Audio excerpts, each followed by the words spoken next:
Very often in leadership, we have to handle situations or feedback that we're not observing ourselves. So, for example, someone comes to you and says, someone else within the organization is toxic, a terrible human being, and they tell you about the things that they're doing, saying, how they're behaving.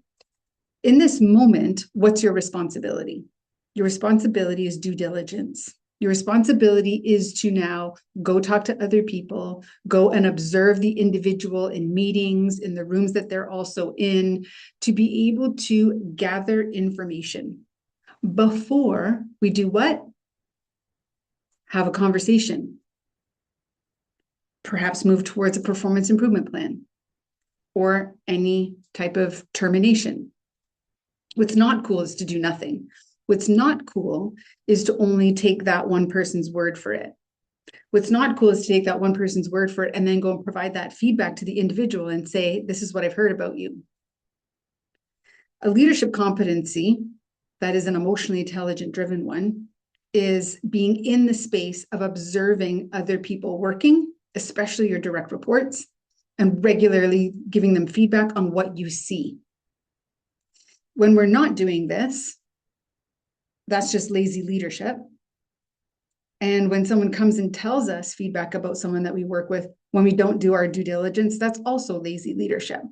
So one of the things to be able to think about is what keeps you in that space of lazy leadership? What emotions hold you in that space? They will be fear-driven emotions. Sometimes it's blamed on a lack of confidence. More often than not, it's blamed on a lack of time. So I'm going to take this shortcut. That's all nonsense.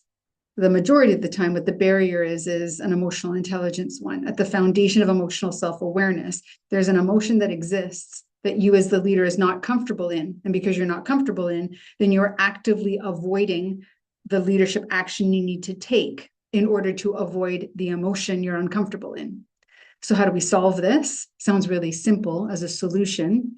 We have to develop the foundation of the emotional intelligence skills. This is known as emotional fortitude, comfort in the depths and breadths of the emotional spectrum. So no matter how challenging the emotion is, you can still step into the situation and execute on the leadership competency.